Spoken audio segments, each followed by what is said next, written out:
Hello, world. Convict cuisine here. Yeah, I know I ain't made nothing yet, but it's coming. Trying to get into a routine. Work, home confinement, work, home confinement. By the time I get home, it's, you know, miss my wife, so I visit with her, and then got the new puppy. Visit with, just got to train him. Got Doberman. Blue. His name's not Blue, it's just a blue Doberman. And he's 6 weeks old, so it's going to take a lot. Get him potty trained and all that, keep him off the carpet. But he's all right. Gonna be a big dog. Got him for, to be here when I'm not here and look after the house, look after her, and I'll have a grandson soon, so hopefully he'll have somebody to play with when he comes over here. If he gets tired of the old man. Me. I know I try to be funny and everything because I'm out of prison.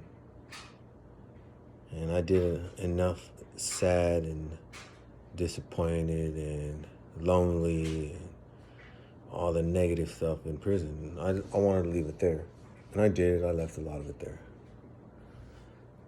But I wanted to touch on something that I know a lot of family members with loved ones who have been locked up or are still locked up go through. It's hard.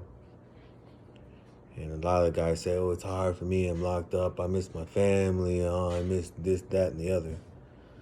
And what some of us fail to realize that it's also hard for the family. I mean, you got to figure this is a person, a dad or a mom, because women are locked up too, taken away from their kids or a son or a brother, or, even close friends. They suffer too. My family suffered. My mom, my pops, my brothers missed me, my wife, a few friends, I know they missed me. I'm not saying that,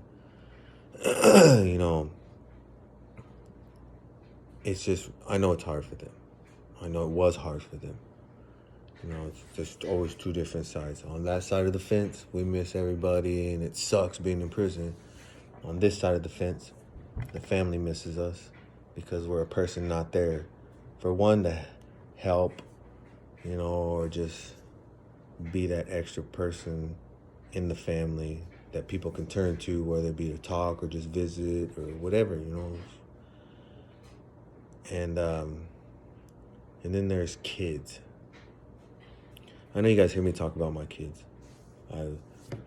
My two oldest ones, Lauren and Richard. But I actually have 4 kids. I have 2 younger ones, Gabrielle and Julian. And it's not that I don't mean to talk about them. It's just my relationship with them, right now it's not at all. And it sucks because I miss my kids. My Gabrielle was 5 months old when I went away the first time, and Julian was born while I was locked up. And again, I got out, and I was gone 6.5 years. So when I got out, they were still young. It was cool. I still had a chance, And we was cool, kicked it. But I was only out for a little bit, and I went back in, and this time for a long time. So I left them when they was kids, kindergarten, first grade. I come home, and, Gabrielle's her second year in college, and Julian's first year in college. So they really don't know me. And, it's not cool because I miss my kids. So that's why I say that, I don't know. I'm going to try one way or other to build a relationship with them. Hopefully, if they give me a chance. They're young adults, so I'm not going to force anything on them because I believe that if they're cool with where they're at, and they don't,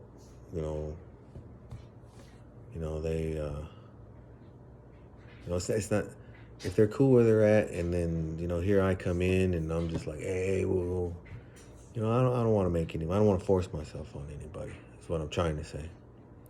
You know, but hopefully, maybe down the road, after they know I've been here a while and they know I'm, you know, close, they'll maybe want to talk to me or whatever. You know, 'cause, and it just, I miss my kids. My two oldest ones, well, I spent a little bit more time with them, so I guess it was a lot easier for them to come around. Hey, Dad, missed you. Hey, Dad, this. Hey, Dad, that. Gabrielle and Julian, well, they were raised without me, and they were raised good. So I mean, they're good kids. You know, both in college, both really smart kids and very athletics. So I don't know. I just wanted to let you guys know that, share that with you, that it's hard. I know it's hard. Everybody, you always hear that it's hard. Prisoners, oh, it's hard, it's hard. I know it's hard for the family too. And when you grow apart from family members, especially your children, and you come home, sometimes it's just a roll of the dice of whether you get a relationship back with them or not. You know, and it's, for some kids it's like, oh, he's out. Was he gonna go back again? Because I went back, but I'm not that same guy. So I'm trying my hardest every day to do everything I got to do, so to stay far away from that part of the life that I lived. Just so I can be out here, hopefully, for them to maybe want a relationship with me someday, and keep building on the relationship I'm having with my other two, and then my grandson is getting ready to come around, as well as my family, my wife, and the friends who, are happy to see me. So, just wanted to share that part with you. That's not all. Even though I try and make everybody laugh, because I'm gonna be honest with you. I'm a person who likes to laugh after being, in misery for so long. In prison, you get out and you want to laugh. I took this class. I think I told you guys I took this class.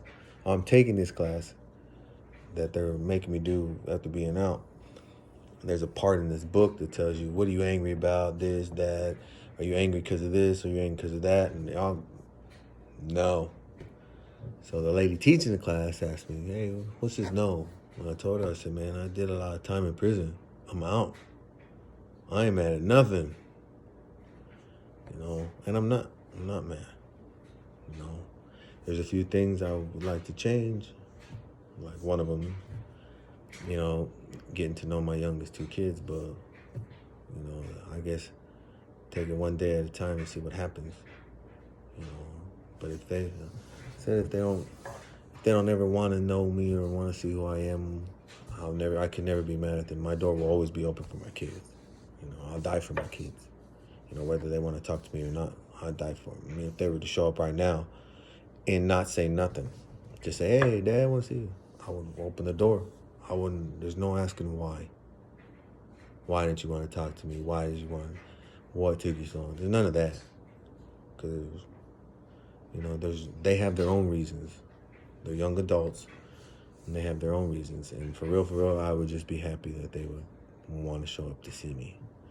My two oldest ones, I was very lucky and blessed that, they showed up and want to still see me, because I know I hurt them by going away again.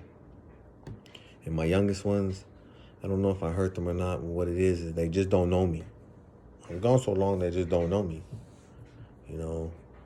So I hope that someday they might want to get to know me. Because as I don't know them, because I really don't know them, They came to see me for a little bit. They were coming to see me, here and there, But I know it gets hard when you come to a visit room, a kid, and then staying in contact, and all you got is phone, 15-minute phone calls do not, cut it when it comes to when you miss somebody. can only get so many in, 15, then you got your other kid, and then they only give you 300 minutes a month, so you got to split that up between family or other kids. So I know what it is they just don't know me when we lost contact, and I don't blame them. They didn't put me in prison. They didn't mess that, you know, relationship up like that. That was on me. I take responsibility for my stuff. That was on me. So I'm hoping that someday they'll just want to get to know me, even if it's just to say, hey, hi. That'd be cool. But, I'm not going to force it. Wouldn't force it on them or anybody. You can't force things on people, no matter who they are. The outcome of it isn't cool. So, again, someday, you never know. But family, friends, siblings, loved ones, a wife, a significant other, I was lucky to come out and have that still. My family is still with me, behind me. My wife's still right beside me. My nephews and my nieces. I'm still cool Uncle Ange. Uncle Ange, that's the name that most of my family calls me, because my middle name is Andrew, and all throughout growing up, my dad called me Ange. Ange. So now they call me Uncle Ange. But yeah. Just want to let you know, if you guys know anybody locked up, friend, family, whatever, and you kind of still want to have a relationship with them, it doesn't take much. Just, shoot a postcard, or if you got the email, the core links, say hello on the core links, or, send the pictures. Put a couple pictures in an envelope and send it. It means a lot. So, if you guys got anybody and you guys care, or just want to know how they're doing, man, it means a lot to a person locked up. A whole lot.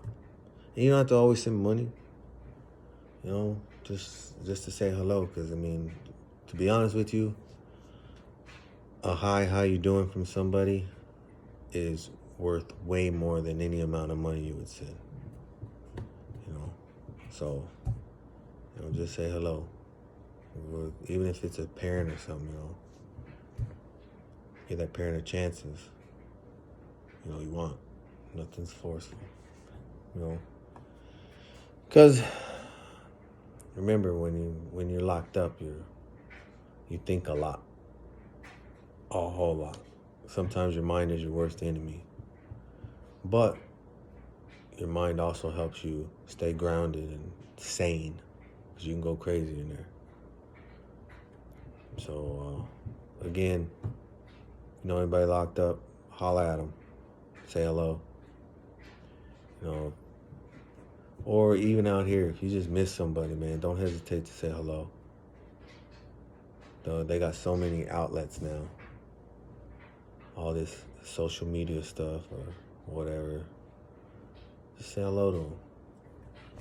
Never hesitate, because you never know what tomorrow's going to bring. Some of us will be here, some of us won't. Right? Not trying to be all sentimental and sad and all that, but I just knew I wanted to share that with you.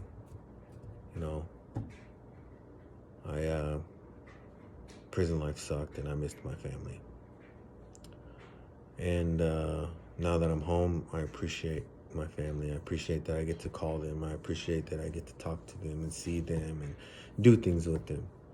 I appreciate that they can just call me, and we don't have to be limited on our phone calls or anything like that. They can just call me, see me, hey, So, you guys take it easy. I had some videos when I went to get my driver's license. I don't know if I'm going to show it, though, because I kind of made the mistake of having my driver's license like this, because they give you the paper. So I'm having it like this forever. And I don't know who watches this. Not saying I got like a million followers or a million people looking at this, but Man, I ain't trying to have nobody show up and start using my driver's license stuff. Man, you know they be doing that.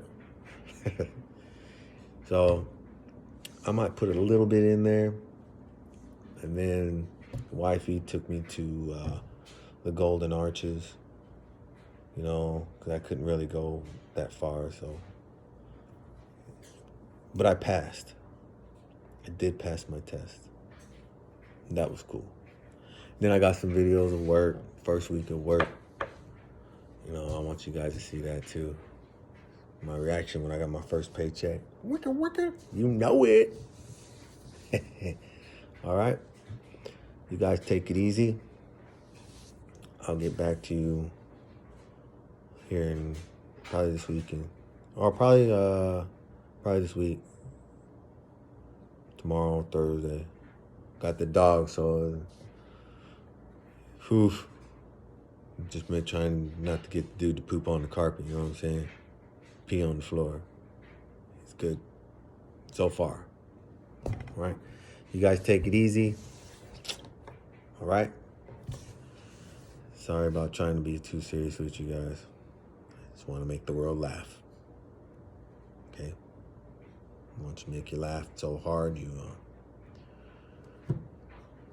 pee your pants. Guys, take it easy. I'm going to sleep. 5 o'clock comes early, you know what I'm saying? All right. And tomorrow's Wednesday. Happy hump day. Hump day!